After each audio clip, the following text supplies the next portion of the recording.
जय हिंद बच्चों मैं अजय कुमार वाराणसी उत्तर प्रदेश से आपके अपने चैनल नव शिक्षण पे स्वागत करता हूँ। बच्चों, जो गणित मंथन कार्य पुस्तिका है, अभ्यास कार्य पुस्तिका कक्षा 8 की, उसके मैं प्रश्नों को आपको कराने जा रहा हूँ।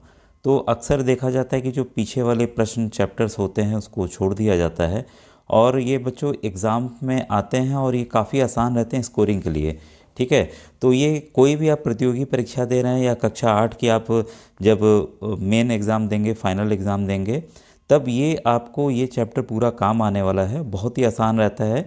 तो आज के हम वीडियो में पूरे चैप्टर के जो ये कार्तीय तल है, कार्टेशियन प्लेन है, उसके प्रश्नों को समझेंगे कि कैसे इसे करना है, और सभी मैं 20 जो प्रश्न हैं उसको समझाकर आपको बताने जा रहा हूँ। तो सबसे पहले देखिए, समझने का प्रयास कीजिए कि कार्तिकेय जो कार्तीय तल होता है या कार्टेशियन प्लेन होता क्या है बच्चों। समझने के लिए एक सिंपल सा हम एक उदाहरण लेते हैं। मान लीजिए कोई कमरा है या कोई खेत है। अगर हमें इस बिंदु से दिखाना है, इस बिंदु को बताना है यहाँ कोई खड़ा है, ठीक है, बोले अरे भाई यहाँ से इतना दूर चले जाओ तो मिल जाएगा। ठीक है, मतलब कितना कितना 5 मीटर चले जाओ, 6 मीटर चले जाओ, मिल जाएगा। ठीक है, लेकिन ये डायरेक्शन, ये बिंदी कैसे परफेक्ट हमें पता चलेगी कि ये जो बिंदी है, जिस बात की पॉइंट की बात हो रही है, वो वहीं पर है, जब तक हम इनको दो दिशाओं से नाप कर हम वहीं पे ना लाएं। ठीक है, कोई भी खेत है मान लीजिए, इसको हम ग्राफ के जरिए भी समझते हैं और कैसे भी हम समझ सकते हैं। ठीक है, तो इसमें देखिए कोई भी, ये बच्चों ये 2D व्यू में आता है। किस में आएगा? 2 डायमेंशनल व्यू। ठीक है, जो आप टीवी देखते हैं कई बार, देखिए कार्टून पे आप कार्टून चैनल देखते हैं ना, तो वो 2D व्यू देखते हैं। अब देखिए 3D वाले भी आने लगे हैं, जिसमें हमें उसका पूरा शरीर कार्टून का दिखता है। आप देखिए एक ये 3D व्यू का है, जिससे हम 3D डायमेंशन में जान रहे हैं। इसमें देखिए एक्स भी है, ठीक है, और साथ में आपका वाई भी है, ठीक है, और साथ में हमारा जेड भी है। इसको ऐसे समझिए कि आपके जहाँ पर रहते हैं, घर है या स्कूल है, तो उसका कमरे का कोना, कमरे का जब आप कोना देखेंगे, यहाँ मैं बना नहीं सकता, बस इसको आप समझ लीजिए हल्का से एक आइडिया के लिए बना देता हूँ। ये कमरा हो गया, ये कमरा हो गया। ठीक है, तो जब कमरा हो गया, ठीक है, या डब्बा हो गया, तो ये देखते हैं, ये देखिए ये एक एक दीवार का सिरा नीचे ज़मीन पे जा रहा होगा, ज़मीन पे एक दूसरा फर्श का जो सिरा है वो जा रहा होगा, और ये छत जो ऊपर जा रही वो जा रहा होगा। तो ये जो व्यू है जो हम लोग आँखों से देखते हैं, वो बच्चों होता है 3 डायमेंशनल, 3D होता है। और जब हम केवल एक की बात करें, यहाँ देखिए इसकी ऊपर की हम बात नहीं कर रहे हैं, ठीक है, केवल नीचे फ्लोर की बात करें, यहाँ जहाँ टाइल्स लगाए या कमरे की फर्श है उसकी बात करें, तो बच्चों 2D में आता है। ठीक है, इसी में किसी बिंदु को हमें दर्शाना हो कि बिंदु कितनी दूरी पे है या क्या है, किस चीज़ की हम बात कर रहे हैं, तब इसमें हमें कार्तीय तल की आवश्यकता पड़ती है।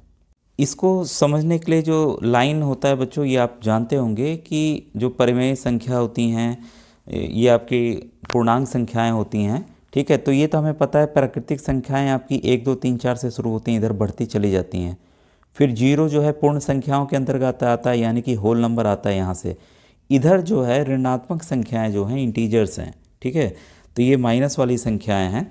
ठीक है, अगर इसको हमें नंबर स्केल पे दिखाना हो, तो मैंने कई बार बताया हुआ है कि कोई भी संख्या, जैसे स्केल, आपका स्केल है ना जिससे आप नापते हैं, ठीक है, 0 1 2 3 4 लिखा रहता है, लेकिन माइनस वाली संख्याएं कभी नहीं लिखी रहती हैं। ठीक है, तो इस स्केल को आप समझ के चलिए कि ये इधर जो है ऋणात्मक संख्याएं, इधर ये बढ़ता चला जाएगा, और इधर इसका प्लस वाले का बढ़ता चला जाएगा। तो इस तरह से जो लाइन, इस तरह से सीधी लाइन जो खींची रहती है, उसको हम एक्स एक्सिस मानते हैं, और जो ऊर्ध्वाकार होती है, जो वर्टिकल होती है बच्चों, उसको हम लोग वाई एक्सिस मानते हैं। ठीक है, तो क्योंकि लाइन को हम इस तरह से भी प्रदर्शित कर सकते हैं, ये टेढ़ा इस तरह से करके भी और सीधा खड़ा करके भी हम प्रदर्शित कर सकते हैं। अगर इन दोनों को लाइनों को हम मिला दें, इसको मान लीजिए इधर हम ले आएँ और ऐसे हम मिला दें, ऐसे हम मिला दें, तो ये देखिए एक लाइन दूसरी लाइन को यहाँ काट रही है ना। यही बच्चों जो है आपके कार्तीय तल का ऐसे ही निर्माण होता है। ठीक है, तो इसमें देखिए 4 भाग बन जाएंगे। जब भी 2 लाइन बनेंगे, एक ये वाला भाग, एक ये वाला भाग, एक ये वाला भाग, और एक ये वाला भाग। जो पहला भाग बना बच्चों, उसको चतुर्थांश कहते हैं, या प्रथम चतुर्थांश। ये द्वितीय चतुर्थांश, ये तृतीय चतुर्थांश, ये चतुर्थ चतुर्थांश। चतुर्थांश इसलिए कि 4 अंश हैं इसके। देखिए 1 2 3 4 अंश हैं इसके। ठीक है, इस आधार पर इसका नाम पड़ा। जो बुक है उसमें देखिए एकदम सही दिया है, उसमें गलती नहीं है।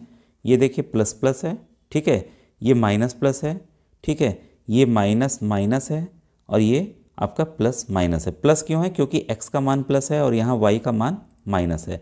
तो इससे आप समझ पा रहे होंगे कि ऐसा किस लिए है। ठीक है, यहाँ देखिए, अब कोई हमें देखिए हमें बिंदु जैसे बताना, आप इसी से समझ के चलिए, आसानी से आप समझ जाएंगे कि हमें कोई बिंदु दिखाना है। मान लीजिए 2 3, 2 किसका मान है, x का मान है, 3 किसका मान है, y का मान है।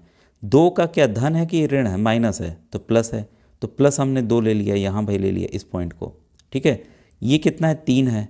ठीक है, तो 3 कहाँ है भाई, 3 यहाँ पर है। तो हम इसको क्या करेंगे, इसको 3 तक ले जाएंगे। ये लंबवत दूरी है, ये x अक्ष से लंबवत दूरी है 3। ठीक है, और ये y अक्ष से लंबवत दूरी है आपकी 2, क्योंकि ये कितना चला, ये यहाँ तक केवल 2 चला, ये यहाँ तक कितना चला, 3 चला। तो ये अगर कोई पॉइंट बन रहा है, इसका नामकरण हमने P कर दिया, इसका निर्देशांक इसलिए 2 और 3 हो जाएगा इस तरीके से। ठीक है, अगर इसी की बात करें, इसमें करें, तो इसी में देखिए 2 और 3 लेता हूँ मैं। ठीक है, यहाँ पे आया, तो इस बिंदु P इसका Q मान लेते हैं। इसका कितना हो जाएगा, ये देखिए पहले हम x को लिखेंगे -2, और ये कितना हो जाएगा, 3 हो जाएगा, तो -2 और 3। इसी में इसको हम लें, ये भी माइनस, ये भी माइनस। ठीक है, तो ये हो जाएगा -2, ये -3। ठीक है, पहले हम x को लिखते हैं, फिर हम y को लिखते हैं, और इस वाले में देखिए दोनों को हम मिलाते हैं, तो ये हो जाएगा 2 और ये हो जाएगा -3। तो इस तरीके से कोई भी बिंदु को हम कर सकते हैं, कोई भी आप नया बिंदु भी कर सकते हैं। जब हम प्रश्नों को हल करेंगे तब आपको आसानी से और चीज़ें समझ में आ जाएंगी। एक बच्चों ये टर्म है, इसको याद रखिएगा, निर्देश फ्रेम। निर्देश फ्रेम किसे कहते हैं, x अक्ष और y अक्ष तथा मूल बिंदु O का जो है संयुक्त रूप ही निर्देश फ्रेम कहलाता है। ठीक है, ये पूरा का पूरा जो, अगर इस पूरे की बात करें, यही निर्देश फ्रेम कहलाता है। भुज और कोटि का मैंने पहले ही बता दिया है। ठीक है, तो इसको आगे हम बढ़े और सवालों पे करने के लिए। अब ये देखिए पहला सवाल है आपके सामने आ गया। पहला सवाल है कि बिंदु -3 और 2 किस चतुर्थांश में स्थित है। ठीक है, तो ये बच्चों है आपका द्वितीय चतुर्थांश में। जैसा मैंने बताया कि देखिए x का मान क्या है, माइनस है, तो माइनस इधर आ गया। ठीक है, और y का मान प्लस है, तो ये इधर आ गया। तो ये तो इसी कंडीशन में हो सकता है ना, माइनस प्लस वाला। ठीक है, तो ये द्वितीय चतुर्थांश में है, ये फर्स्ट है, ये सेकंड है, ये थर्ड है, ये फोर्थ है। ठीक है, इसके बाद है क्वेश्चन 2, निम्नलिखित में से कौन सा x अक्ष पर स्थित है। तो देखिए x लाइन की बात हो रही है कि इस पे कौन स्थित है। यहाँ 0 हो गया, इधर आपका 1 2 3 4 हो गया, इधर -1 -2 -3 -4 हो गया। अगर हम इसकी बात करें तो ये देखिए, ये तो भाई 0 और 3 है। ठीक है, पूछ रहा है इसमें से कौन सा स्थित है, तो 0 और 3, ये किसकी बात हो रही है, यहाँ पे इसकी बात हो रही है, 3 की बात हो रही है। और यहाँ पर किसका है, -4 और 5, -4 और 5 फिर यहाँ कहीं ऊपर आएगा, 3 और 4, 3 और 4 यहाँ ऊपर आएगा, -4 और 0। ये पूछ रहा है x एक्सिस पे होना चाहिए, तो -4 तो देखिए यहाँ आएगा। ठीक है, -4 यहाँ आएगा, और ये y का मान क्या है, 0 है, तो ये इसी पर आएगा। ठीक है, तो इसका उत्तर जो है बच्चों होगा आपका दूसरा। क्यों होगा, इसको समझने का प्रयास कीजिएगा। कोई कन्फ्यूज़न हो तो कमेंट सेक्शन में कमेंट कीजिएगा। प्रश्न 3 है। प्रश्न 3 का बच्चों जो है ये पूछ रहा है कि बिंदु P की x अक्ष से लंबिक दूरी जो है -4 मात्रक है, y अक्ष से -7 मात्रक है, -7 है। ठीक है, तो बिंदु P स्थित, अब देखिए दोनों के मान माइनस है, तो किस में है दोनों के माइनस, तृतीय वाले में चतुर्थांश में होता है। ठीक है, तो इसका ऑप्शन नंबर सी बच्चों सही है। अब ये देखिए काफ़ी अच्छा प्रश्न है ये भी। चित्र देखकर बताइए कि बिंदुओं O, देखिए O, ये आपका O हो गया। ठीक है, P Q, इसके बाद है R, भुज x और कोटि y में क्या संबंध है, संबंध पूछ रहा है। ठीक है, तो यहाँ अगर आप ध्यान देंगे कि पहले वाले में x का मान 4, दूसरे में y का मान, ये x है ये y है, फिर दूसरे में देखिए 2 है, फिर 8 है। ठीक है, तीसरे में देखिए 4 है और 16 है। तो अगर आप ध्यान देंगे इसका जो है 4 गुना है, 1 को हम 4 से गुणा करेंगे तो आ जाएगा, 2 को हम 4 से गुणा कर देंगे आ जाएगा, 4 को 4 से गुणा करेंगे तो 16 आ जाएगा। तो इसका मतलब जो संबंध है वो x बराबर 4y का है बच्चों। ठीक है, तो इसलिए इसका ऑप्शन नंबर सी सही है। अब देखिए इस वाले प्रश्न में, चित्र में बिंदुओं A, B, C और D को क्रमशः मिलाने पर बनने वाली आकृति क्या होगी। ठीक है, तो ये देखिए, ये तो आप तो ग्राफ पेपर पे ही आपको ये असल में करना होता है। ठीक है, तो यहाँ एक घर बच्चों ध्यान रखिएगा 1 सेंटीमीटर के बराबर होता है। तो हम घर को गिन लें, इधर से देखिए 1 2 3 4 फिर ये देखिए 5, 6, 7, ठीक है, कुल 7 हैं, तो ये 7 सेंटीमीटर हो गया। ये भी आपका 1, 2, 3, 4, 5, 6, 7, ये भी 7 सेंटीमीटर हो गया। अब इधर से गिनिए 1, 2, 3, फिर 4, 5, 6, 7, 8, ये 8 सेंटीमीटर हो गया, ये भी 8 सेंटीमीटर हो गया। ठीक है, तो ये 8 सेंटीमीटर, ये 7 सेंटीमीटर, तो भाई ये क्या है, ये तो आयत बन रहा है। और सबसे ज़रूरी ये बात कि आप इसके जो बिंदु देखिए, संख्या क्लियर नहीं दिख रही इसलिए नहीं मैंने बताया, इसको जोड़ करके भी आप देख सकते हैं। ये -4 है, ये आपका -4 है, -4 -4 -8 हो गया, मतलब 8 आ रहा है ना। तो इस तरीके से भी आप जान सकते थे कि ये एक आयत है। ठीक है, प्रश्न 6 है आपके सामने। बिंदु P जो कि 4, 5 है कि y अक्ष से लंबिक दूरी क्या है। y अक्ष से पूछ रहा है, ध्यान दीजिएगा। ठीक है, ये है बिंदु पी वाई, देखिए आपका यहाँ मान लीजिए यहाँ पे आता है। ठीक है, 4, 5, ठीक है, पूछ रहा है y अक्ष से, यानी कि y एक्सिस से इसकी दूरी कितनी है। वही दूरी होगी जितनी कि यहाँ से जो पॉइंट उठ के आ रहा है, मतलब कि 4। परपेंडिकुलर डिस्टेंस बच्चों क्या है, परपेंडिकुलर डिस्टेंस या परपेंडिकुलर लंब कहें तो जो भी ये दूरी है वही होगी। तो यहाँ पे इसका उत्तर क्या आएगा, आपका 4 आएगा। ठीक है, इसमें पूछा है 0, 7 अक्ष पर स्थित है। अब 0, 7 किस पे है बच्चों, ये देखिएगा 0 मान हो गया x एक्सिस का, और 7 तो इसी पे होगा, y का मान 7 इसी पे होगा। ठीक है, तो 7 है तो ये किस पे होगा, आपका y अक्ष पे होगा। ठीक है, फिर ये पूछ रहा है -3 -3 किस चतुर्थांश में स्थित है। माइनस माइनस देखिए इसमें होता है, तो ये होगा आपका तृतीय चतुर्थांश में है। ठीक है, तो इस चीज़ों को समझ के चलिए। इसके बाद है यदि बिंदु P की x अक्ष से लंबिक दूरी a है तथा y अक्ष से लंबिक दूरी b मात्रक है तो बिंदु P के निर्देशांक क्या होंगे। तो देखिए यहाँ पे क्या किया, कन्फ्यूज़न के लिए कर दिया है। ठीक है, लंबिक दूरी है x अक्ष से इसकी लंबिक दूरी जो है वो है आपकी a, और y से कितनी है b। दूरी है, मतलब b ये जो है x एक्सिस को बता रहा है और a जो है इसको बता रहा है y एक्सिस को, y अक्ष को। इसलिए इसका क्या होगा बच्चों, निर्देशांक जो है वो होगा b और a। कारण आपको समझना है ऐसा क्यों है। ठीक है, फिर 5वां प्रश्न है बिंदु -5 और 7 का कोटि है। कोटि मैंने बताया है कि y वाले को कोटि कहते हैं और x वाले को भुज कहते हैं। तो कोटि कितना है इसका, 7 है। वैसे ही इसमें भुज पूछ रहा है, भुज कितना है, तो x का मान जो है वही आप यहाँ लिख दीजिए, -6 है। ठीक है, इसके बाद है यदि बिंदु P का कोटि 5 तथा भुज 8 है तो P के निर्देशांक क्या होंगे। सिंपल है, इसका भुज दिया है 8 तो 8 को पहले लिख लें, कोटि को बाद में लिख लें। तो इसके निर्देशांक कितने हैं, 8 और 5 है। ठीक है, अब ये देखिए इसमें बिंदुओं के पूछ रहा है। इस प्रश्न से आप सीख जाएंगे, अगर थोड़ा सा भी कन्फ्यूज़न होगा आपके दूर हो जाएंगे कन्फ्यूज़न। इस चित्र में देखिए सबके निर्देशांक पूछ रहा है।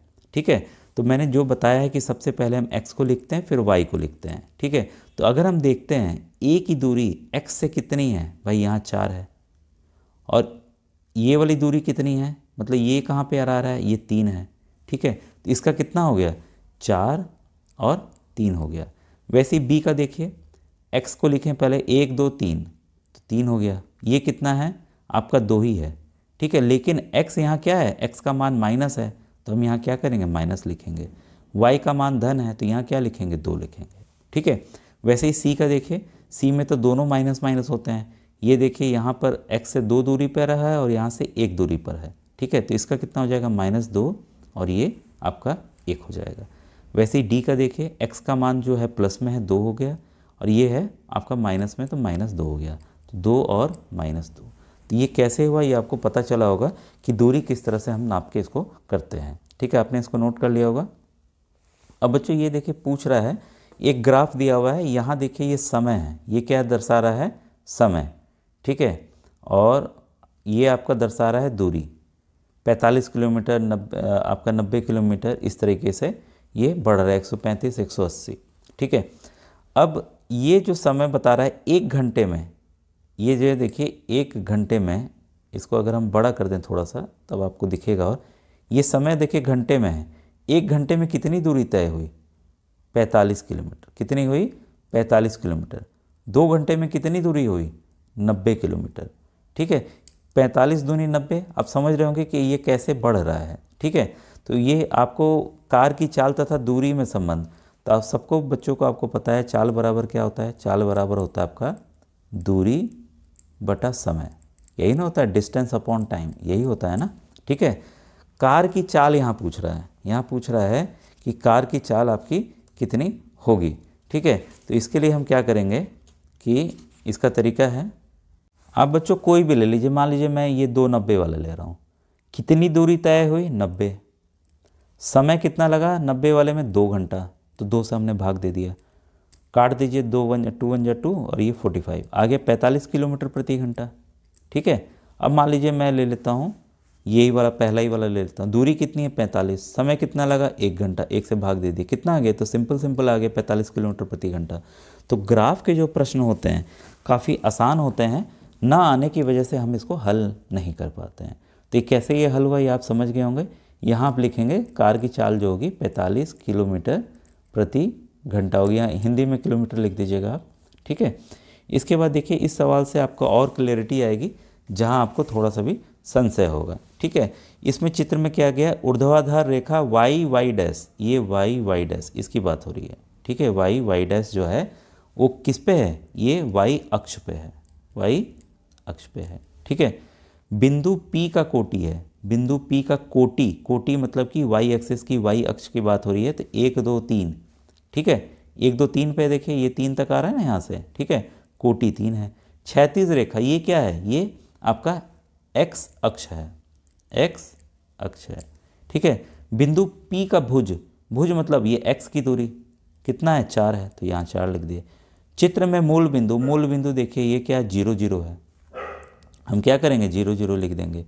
बिंदु P के निर्देशांक, अब इसका निर्देशांक पूछ रहा है, तो मैंने पहले भी बताया कि पहले x को लिखेंगे, x कितना है 4 और इसके बाद y कितना है 3, तो कितना हो गया 4 और 3। ठीक है, तो इस तरह से इस प्रश्न को बच्चों हल करके करना था। अब देखिए निम्न बिंदु किस चतुर्थांश में, अब देखिए दोनों क्या है, दोनों प्लस प्लस हैं, कन्फर्म है ये प्रथम चतुर्थांश में होगा। ठीक है, ये देखिए ये माइनस है फिर दूसरा प्लस है, तो ये किस में होता है, द्वितीय वाले में होता है। ठीक है, तो मैं 2 नंबर लिख दे रहा हूँ। ये देखिए दोनों माइनस माइनस है, तो किस में होगा, ये तृतीय वाले में होगा, तृतीय चतुर्थांश।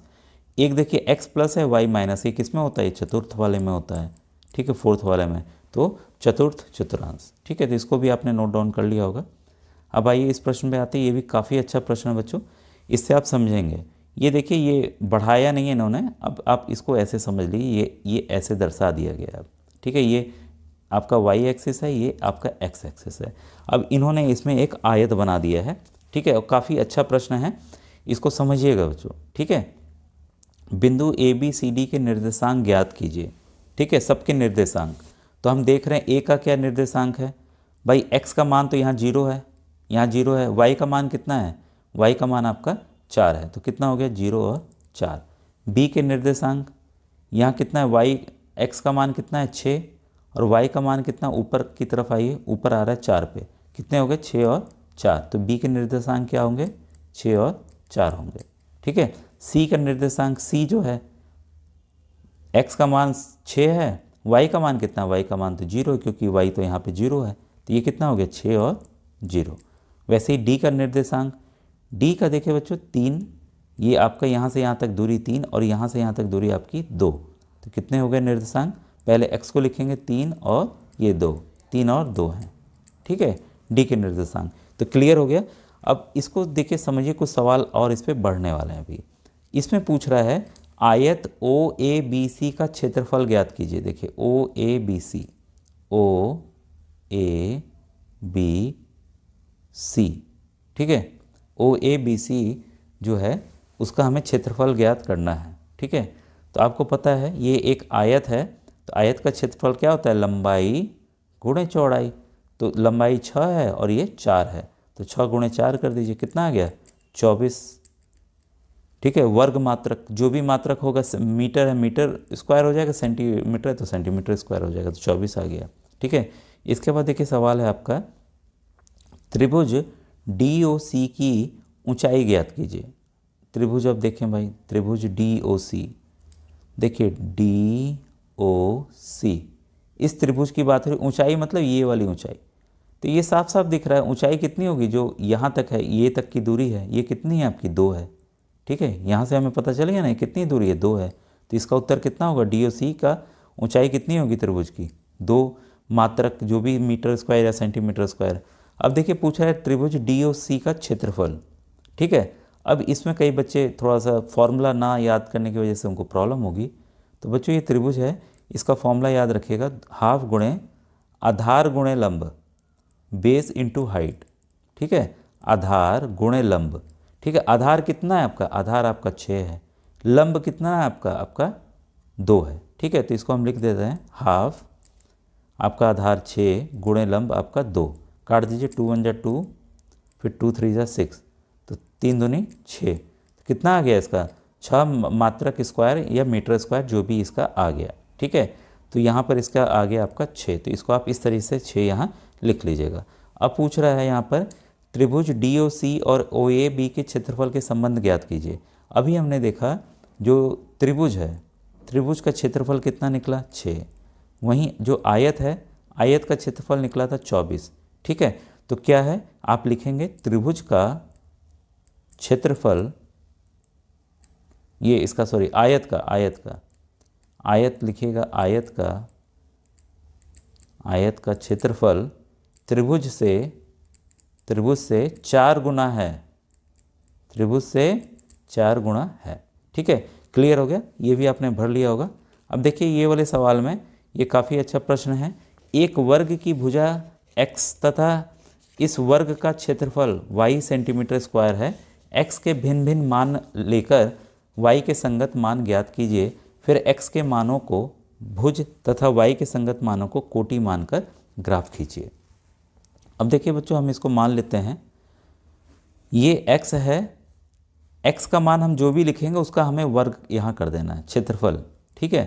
तो y कितना हो जाएगा, 0 का वर्ग 0 ही, x का मान अगर 1 ले रहे हैं तो 1 का वर्ग कर लीजिए, कितना होगा 1 ही होगा। x का मान 2 कर रहे हैं तो 2 का वर्ग कितना होगा 4 होगा, ठीक है। क्योंकि यह एक क्या है, एक आपका वर्ग है, तो वर्ग में अगर हमने भुजा 1 ले ली तो उसका क्षेत्रफल आपको पता है कि भुजा स्क्वायर होता है, भुजा गुणे भुजा होता है, वही चीज़ मैं कर रहा हूँ। अगर आप 3 ले रहे हैं उसकी लंबाई तो उसका क्षेत्रफल कितना हो जाएगा 9, तो ये आपने इसको नोट डाउन कर लिया होगा। अब हम ग्राफ पे आते हैं, ठीक है। अब बच्चों देखिए ग्राफ पे करने के लिए क्या है इसको हम आप मान सकते हैं, क्योंकि काफ़ी लंबा तो है नहीं, ये हमने मान लिया आपका y अक्ष वाला, ठीक है, और नीचे से हम ले लेते हैं x वाला, ये ले लेते हैं हम x वाला, ठीक है। ये आपका 0 0 हो गया। अब पहला जो मैंने बिंदी रखी थी वो रखा था 0 0, तो 0 0 भाई दोनों के यहीं आ गए। दूसरा था 1 और 1, देखिए 1 मैं गिनती भी लिख दूँ, 1 2 3 4 5, वैसे ही 1 2 3 4 5 6, ठीक है। 1 और 1 यहाँ आ गए। फिर एक और बिंदी क्या था 2 और 4, तो 2 ये हो गए, 4 कहाँ हो गए, 4 इसका यहाँ आ गया, ये बिंदी आ गया।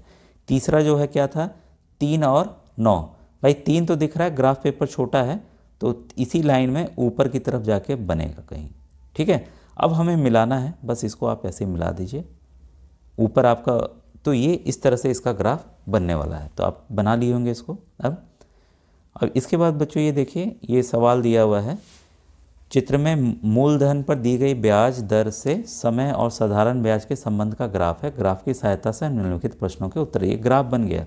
अब ये देखिए समय है और ये ब्याज है। 1 साल में ब्याज कितना लग रहा है, साफ साफ पता चला 50 रुपये। 2 साल में ब्याज कितना लग रहा है 100 रुपये। 3 साल में कितना लग रहा है 150 रुपये। इसका मतलब जो ब्याज की दर है, ठीक है, वो आपकी 50 रुपये प्रति साल है। इसी से पता चल गया फिगर से ही। 3 साल बाद कुल ब्याज कितना है, सवाल है 3 साल बाद कुल कितना ब्याज होगा, तो साफ साफ दिया 3 साल का कितना होगा ब्याज आपका 150 रुपये होगा, ठीक है। इसके बाद आइए देखते हैं, इसके बाद है यदि मूलधन 200 है तो साधारण ब्याज की दर क्या होगी, ठीक है। अब इसमें देखिए साधारण ब्याज का आपको फॉर्मूला पता है, SI क्या होता है बच्चों, PRT/100, यानी कि मूलधन गुणे दर गुणे समय बटा 100। तो अंग्रेजी में इसको शॉर्ट में PRT/100 बहुत आसान होता है, प्रिंसिपल रेट और टाइम होता है बच्चों, ठीक है। तो हमें मूलधन पता है कितना है 200 रुपये। दर कैसे निकालेंगे, 25% आएगा इसका दर, ऐसे निकालेंगे कि अब देखिए इसमें जो है, इसमें बच्चों दर क्या हो जाएगा आपका, SI गुणे 100 बटे मूलधन P इंटू टी। इसका हम मान यहाँ रख देते हैं। जैसा हमने ग्राफ में देखा, जो ये आपका ब्याज है वो कितना है, आपका ब्याज है 50, ठीक है, प्रति वर्ष, 1 साल ले रहा हूँ मैं, ठीक है, गुणे 100। अब हम यहाँ मूलधन 100 ले रहे हैं, गुणे समय हम ले रहे हैं 1 साल। अब काट दीजिए ऐसे, 0 0 2 1 जा 2, ये 25, कितना आ गया, 25 आ गया दर। तो इसी फॉर्मूला को हम यहाँ लगा देते हैं, ठीक है। तो साधारण ब्याज बराबर क्या हो गया, मूलधन गुणे दर गुणे समय बटा 100, ठीक है। तो यहाँ मूलधन आपका 200 हो गया, दर आपका 25 हो गया, समय हमने 1 साल रखा है, बटे 100, 0 से 0 कटा, कितना आ गया आपका साधारण ब्याज आपका 50 रुपये आ गया, जो कि हमने उसमें ग्राफ में भी दिया हुआ है। तो इस तरह से ये आपका यहाँ 50 रुपये आएगा। अब देखिए ये सवाल जो है, बिंदु 3 4 और 4 3 को वर्गाकृत कागज पर प्रदर्शित कीजिए तथा स्पष्ट कीजिए कि ये दोनों बिंदु अलग अलग हैं या एक ही हैं। सिंपल है बच्चों, इसमें देखिए याद रखें 3 4 और 4 3, तो इसको मैं ग्राफ को ले आऊँ, 3 4 और 4 3। अगर हम ग्राफ बनाते हैं, देखिए हमने ग्राफ बनाया, ये 0 हो गया, ये 1, ये 2, ये 3, ये 4, ये 1, ये 2, ये 3, ये 4।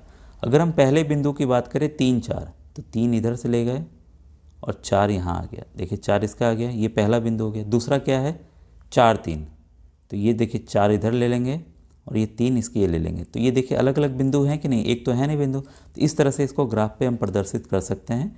ये हो गया आपका 3 4 और ये हो गया आपका 4 3। बस x को आपको ध्यान रखना है, x ये 4 आ जा रहा है और ये x आपका देखिए 3 जा रहा है, ठीक है। तो इस तरह से आप इसको प्रदर्शित यहाँ करेंगे। अब प्रश्न है, सही विकल्प चुनकर लिखिए, मूल बिंदु स्थित होता है। तो मूल बिंदु बच्चों x और y दोनों अक्षों पर होता है, इसका ऑप्शन नंबर सी सही है, ठीक है। इसके बाद देखिए है कि x अक्ष पर स्थित किसी बिंदु के कोटि का मान क्या होगा। तो बच्चों देखिए x अक्ष है, उस पर कोटि का मान हमेशा y का मान क्या होगा, क्योंकि y तो यहाँ पे 0 ही रहेगा, तो y का मान बच्चों यहाँ पर 0 होगा, ठीक है। इसके बाद है x अक्ष पर स्थित किसी बिंदु के भुज का मान क्या होगा। तो भुज का y एक्सिस है, इस पे भुज का मान हमेशा क्या होगा, 0 होगा, ठीक है। मूल बिंदु के कोटि के मान क्या होते हैं, तो ये भी 0 होते हैं, ठीक है। इसके बाद है आपका मूल बिंदु के भुज का मान क्या होगा। तो भुज के भी मान क्या होगा, आपका 0 होगा, ठीक है।